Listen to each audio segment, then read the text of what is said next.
नमस्कार दोस्तों एक हफ्ता बीत चुका है। हरियाणा विधानसभा का चुनाव परिणाम आए हुए एक हफ्ता बीत गया, लेकिन अभी तक यह नहीं साफ हो पाया कि मुख्यमंत्री कौन बनेगा। शपथ ग्रहण तो उसके बाद की बात है। अभी तक यह साफ नहीं है कि मुख्यमंत्री कौन बनेगा।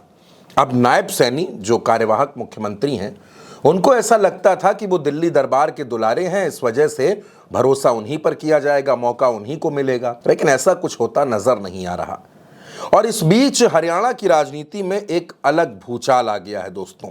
हरियाणा से ताल्लुक रखने वाले कृष्णपाल पंवार, बड़ा नाम है राजनीति का, कृष्णपाल पंवार ने राज्यसभा की सदस्यता से इस्तीफा दे दिया है। अब आपके मन में सवाल होगा कि अचानक राज्यसभा की सदस्यता से इस्तीफा क्यों? तो दोस्तों बात दरअसल ये है कि कृष्णपाल पंवार जो हैं वो हरियाणा में इसराना सीट से विधायक बन गए हैं। उनको बीजेपी ने चुनाव लड़ाया था, वो विधायक बन गए। उन्होंने राज्यसभा से इस्तीफा दे दिया, लेकिन चर्चा इस बात की है कि उनको सियासी भविष्य के लिए बड़े संकेत मिले हैं और इसी वजह से उन्होंने इस्तीफा दे दिया। और अब वो ये चाहते हैं कि हरियाणा में विचार उनके नाम पर भी हो। अब दोस्तों कोई एक नाम ऐसा है जो रेस में है, ऐसा नहीं है। यानी नायब सैनी अपने आप को सेफ न माने। मनोहर लाल खट्टर भी हाथ पांव मार रहे हैं। राव इंद्रजीत सिंह के घर पर 6 से 7 विधायकों की मीटिंग हुई। अब राव इंद्रजीत सिंह ने यह कहा कि यह रूटीन मीटिंग है, विधायक मिलने के लिए आए थे।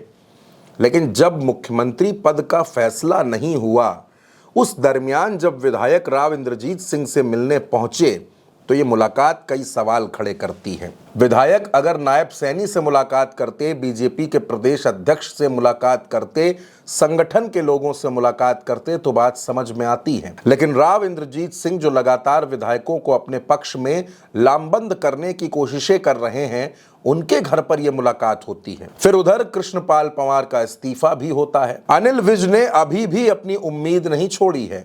अनिल विज को लगता है कि अभी भी उनके नाम पर विचार हो सकता है। अब दोस्तों नायब सैनी ओबीसी बिरादरी से ताल्लुक रखते हैं। अनिल विज पंजाबी हैं। हरियाणा की राजनीति में तकरीबन 11% वोटर्स पंजाबी हैं, 8% ब्राह्मण हैं, 25% जाट हैं। लेकिन कृष्णपाल पंवार दलित बिरादरी से आते हैं। 21% हरियाणा में 21% आबादी है दलितों की।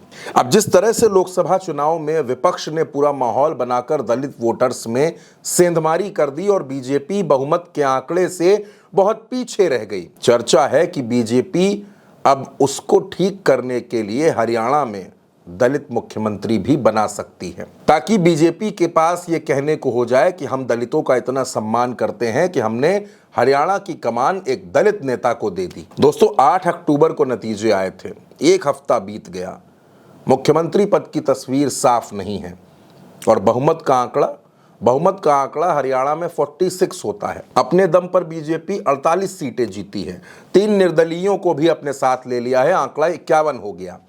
लेकिन अगर आप बहुमत के आंकड़े से देखिए तो बहुत ज्यादा नहीं है, मोटे तौर पर 2 सीटें, और अगर निर्दलीयों को जोड़ लें तो 5 सीटें समझ में आती हैं। ऐसे में बीजेपी ये नहीं चाहती कि कोई भी टूट फूट पार्टी के अंदर हो जाए।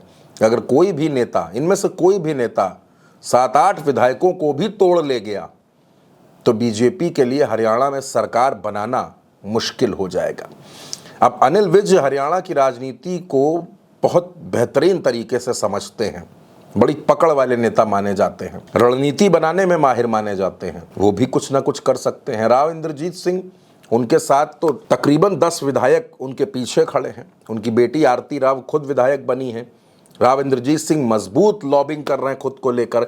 ऐसे में नायब सैनी रेस में पिछड़ते जा रहे हैं। यानी नायब सैनी को जिस ग्रीन सिग्नल का इंतजार था, वो ग्रीन सिग्नल अभी तक दिल्ली से उनको नहीं मिला है। जिम्मेदारी अब अमित शाह के कंधों पर है। वो अमित शाह जो संगठन और सरकार हर जगह लगभग मुख्य चेहरे के तौर पर रहते हैं, उनको हरियाणा की जिम्मेदारी मिली है।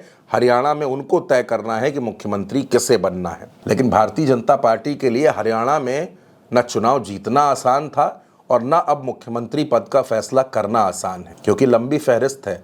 नायब सैनी, राव इंद्रजीत सिंह, मनोहर लाल खट्टर, अनिल विज, कृष्णपाल पंवार, ये तमाम नाम हैं जो मुख्यमंत्री पद की रेस में शामिल हैं। अब भारतीय जनता पार्टी इनमें से किसको मुख्यमंत्री बनाएगी और किसकी नाराजगी झेलेगी, ये बीजेपी को तय करना है। और बीजेपी ये भी जानती है दोस्तों कि महाराष्ट्र और झारखंड में चुनाव भी है। ऐसे में अगर दलित नेता को कमान दे दी जाए, दलित को मुख्यमंत्री बना दिया जाए, तो महाराष्ट्र और झारखंड में उसका फायदा भी मिलेगा। तो ऐसे में क्या कृष्णपाल पंवार का नाम पहले नंबर पर हो सकता है? अब दोस्तों तस्वीर साफ होने में अभी थोड़ा सा वक्त लगेगा, लेकिन जब से कृष्णपाल पंवार ने राज्यसभा की सदस्यता से इस्तीफा दे दिया है, तब से उनके समर्थकों में बड़ी खुशी की लहर है और उनके भविष्य को लेकर तरह तरह की बातें हो रही हैं। नायब सैनी के खेमे में थोड़ी सी मायूसी जरूर छा गई है। अब बीजेपी ने यह तय किया है कि हरियाणा में भी 2 डिप्टी सीएम होंगे। तो क्या 2 डिप्टी सीएम बनाकर भी इस पूरे मामले में डैमेज कंट्रोल करने की कोशिश होगी? सवाल बेहद अहम है दोस्तों। आप इस खबर के बारे में, इस वीडियो के बारे में अपनी जो भी राय देना चाहें कमेंट बॉक्स में जरूर दीजिएगा।